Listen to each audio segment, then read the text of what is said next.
अस्सलामुअलैकुम, my name is Roshni Rauf and welcome to my channel. आज की इस वीडियो में हम क्वेश्चन नंबर 4 स्टार्ट करने जा रहे हैं। कोई प्रॉब्लम हो या कोई कन्फ्यूजन आप कमेंट सेक्शन में पूछ सकते हैं। अगर प्रीवियस क्वेश्चंस आपने मिस किए हैं या फिर आपको वीडियोस नहीं मिल रही तो आई बटन में और डिस्क्रिप्शन में चैप्टर नंबर 3 की पूरी प्लेलिस्ट का लिंक मौजूद है, आप वहाँ से पूरी प्लेलिस्ट को एक्सेस कर सकते हैं। अब स्टार्ट करते हैं अपना क्वेश्चन नंबर 4 में उन्होंने आपको 3/3 के 2 डिटर्मिनेंट्स दिए हैं और आपको इस तरह से पहले पार्ट में बोला गया है A1 2 2 2 3 2 और साथ ही साथ ए का डिटर्मिनेंट फाइंड आउट करें। जितने भी स्टूडेंट्स मेरे लेक्चर्स जो हैं वो रेगुलरली ले रहे हैं उन्हें तो इस वक्त पता चल चुका होगा कि इसका बेसिक मतलब क्या है।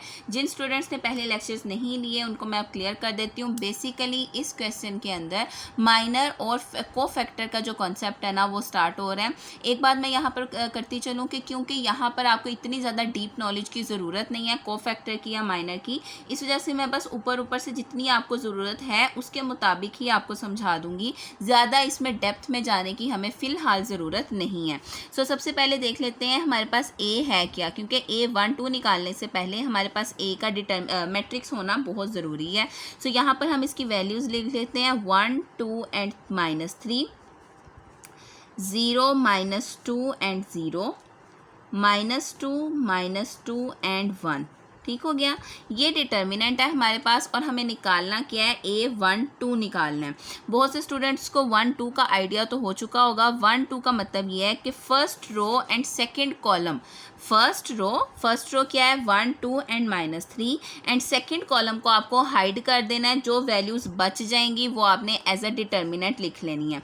यहाँ पर आ गया ये first row and second column. 1 का मतलब था फर्स्ट रो, 2 का मतलब था सेकंड कॉलम। अब यहाँ पर हम लिख लेते हैं जो वैल्यूज़ बच गई हैं वो हैं 0 0 -2 एंड 1।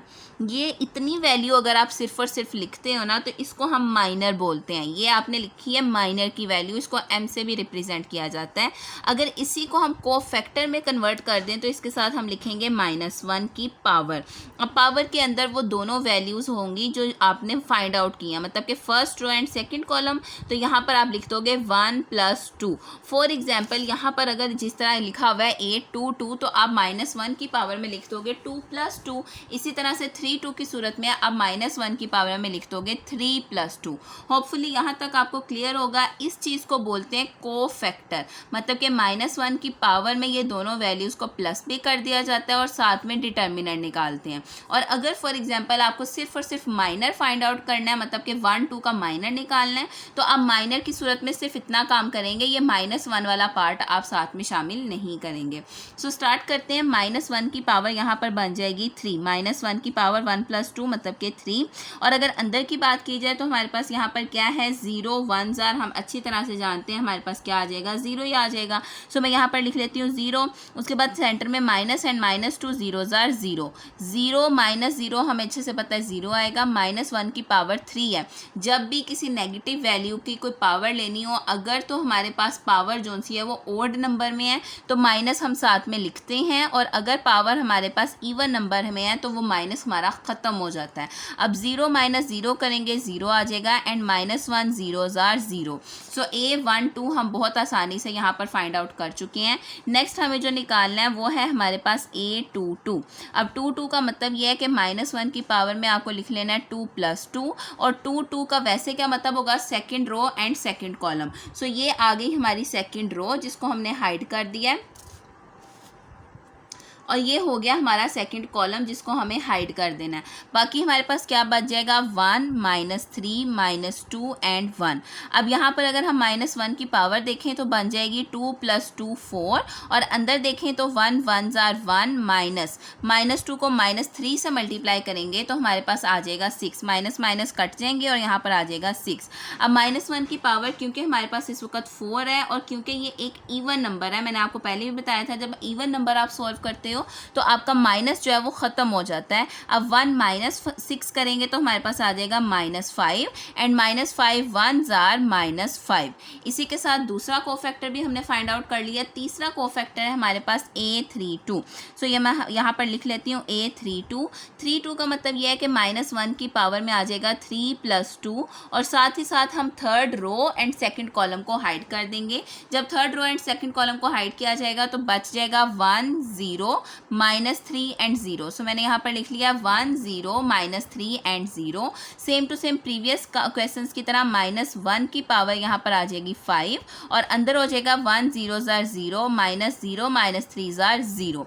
-1 की पावर 5 मतलब कि आंसर आएगा -1, क्योंकि पावर एक ओड नंबर था, इस वजह से हमारा नेगेटिव कैंसिल नहीं हुआ। And -1 0 jar 0। होपफुली ये तीनों चीज़ें आपको अच्छे से समझ आ चुकी होंगी। नेक्स्ट जो चीज़ हमें करनी है वो ए का डिटर्मिनेंट निकालना है। डिटर्मिनेंट निकालना मैंने ऑलरेडी आप लोगों को बहुत दफ़ा समझाया हुआ है, लेकिन फिर भी क्योंकि मैंने आपको बताया था कि जितने भी क्वेश्चंस होंगे और उनके जितने भी पार्ट्स होंगे वो मैं आपको खुद से सॉल्व करवाऊंगी। सो इस वजह से मैं आपको ये सॉल्व करवाने लगी हूँ। आपने एक बात का ख्याल रखना है कि हो सकता है मैं कहीं पर डायरेक्ट कोई पार्ट कर दूँ या कोई क्वेश्चन में कोई स्टेप ऐसा हो जिसमें मैं डायरेक्ट कर दूँ, तो आपने कंफ्यूज नहीं होना। आप उसको एक्सपेंड भी कर सकते हो, मतलब कि आपको जैसे समझ आए। अगर ज़्यादा स्टेप्स करने चाहते हैं तो आप ज़्यादा भी कर सकते हैं। अब अगर इसका डिटर्मिनेंट निकाला जाए तो हम जानते हैं ये वैल्यू प्लस की होगी, ये माइनस की, और ये आएगी प्लस की। अब इसको एक्सपेंड किस तरह से किया जाएगा, सबसे पहले 1 ले लेते हैं, ये वाली वैल्यू।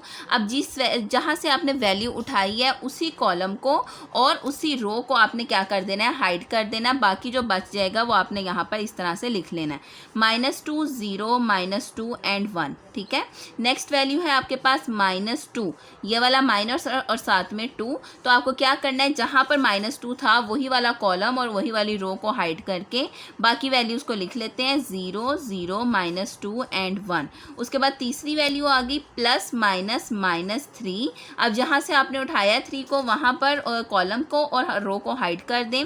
अंदर की वैल्यूज़ को लिख लेते हैं, 0 -2 -2 -2। होपफुली ये स्टेप आपको क्लियर हो गया होगा। नेक्स्ट स्टेप में बहुत आसान मेथड है, वैसे ही करेंगे। -2 1 जार -2, -2 0 जार 0, फिर -2 लगा के 0 1 जार 0 एंड -2 0 जार 0, फिर -3 और साथ में क्या आ जाएगा, 0 -2 जार 0, -2 4, तो यहाँ पर आ जाएगा 4, 0 -4। अब नेक्स्ट आपको क्या करना है, इसको सिंप्लीफाई कर लेते हैं। 1 -2 -0 -2 -2 इंटू 0 -0 0 -3 इंटू 0 -4 -4। अब -1 -2 jar -2, -2 0 jar 0, minus plus 3 4 jar 12। अब -2 + 12 तो हमारे पास आंसर आ जाएगा 10। होपफुली ये फर्स्ट पार्ट आपको बहुत इजीली समझ आ गया होगा। नेक्स्ट पार्ट लिख लेते हैं। मैं नेक्स्ट पार्ट भी आपको सारा खुद से सॉल्व करवाऊंगी। अगर आपको कहीं पर भी कोई कन्फ्यूजन होती है तो कमेंट सेक्शन में ज़रूर पूछिएगा। अच्छा जी, अब हम नेक्स्ट देख सकते हैं। हमारा जो नेक्स्ट पार्ट है उसमें बी के डिटर्मिनेंट को बी के मैट्रिक्स को यूज़ करना है। अब आप देख सकते हैं मैंने यहाँ पर बी का मैट्रिक्स लिख लिया है। सबसे पहले हमें B2 1 जो कोफैक्टर था वो फाइंड आउट करना था। तो 2 1 का मतलब है second row and first column को हमें कर देना है हाइड। जब आप इसको हाइड कर चुके होंगे तो बाकी वैल्यूज़ आप देख सकते हैं, -2 5 1 एंड -2, और -1 की पावर में वही वाला 2 + 1 करके हमने लिख दिया। और next same to same previous part की तरह हमने इसको सॉल्व किया है। यहाँ पर देख सकते हैं आप, -2 से मल्टीप्लाई होगा तो 4 आ जाएगा, फिर -5 1 जार 5, 4 -5 -1 एंड -1 की पावर क्योंकि ओड थी इस वजह से ये माइनस कैंसिल नहीं हुआ, एंड -1 -1 जार 1। इसी तरह से B22 भी हमने यहाँ पर फाइंड किया है नीचे। अगर आपको इसमें कोई इश्यू आता है, कोई प्रॉब्लम होती है तो आपने कमेंट सेक्शन में मुझसे पूछ लेना है। बाकी सोल्यूशन मैंने आपको दिखा दिया है। 2 का मतलब है कि आपको सेकंड रो, ठीक है, और सेकंड कॉलम को, मतलब कि ये वाली रो और ये वाला कॉलम जो उनसे हाइड कर देना है। बाकी जो 4 वैल्यूज़ बच जाएंगी उनका डिटर्मिनेंट फाइंड आउट कर लेना है। इसी तरह से B23 भी फाइंड आउट करना है। B23 का तरीका भी यही है, second row and third column को हाइड कर देना है और उसके बाद बाकी जो वैल्यूज़ बच जाएंगी उनका डिटर्मिनेंट फाइंड आउट कर लेना है। अब लास्ट जो चीज़ इसमें हमारी रह गई है वो है B का पूरे का डिटर्मिनेंट, ठीक है। सो यहाँ पर हम पहले अपनी B की वैल्यू लिख लेते हैं। B की वैल्यू क्या है हमारे पास, 5 -2 5, 3 -1 4, -2 1 -2। सेम टू सेम उसी मेथड से इसको एक्सपेंड करेंगे, प्लस माइनस एंड प्लस। आप यहाँ पर साथ में लिख दिया करें एक्सपेंडिंग बाय रो 1, इससे चेकर को आसानी होगी और उसको क्लियरली समझ आ जाएगा। यहाँ पर 5 आ गया और अंदर की जो हमारी 2 वैल्यूज़ थी जहाँ से हमने 5 उठाया उस चीज़ को हाइड कर लें, और बाकी 2 वैल्यूज़ थी -1 4 1 एंड -2। इसी तरह बाकी सारा भी एक्सपेंड कर लेते हैं।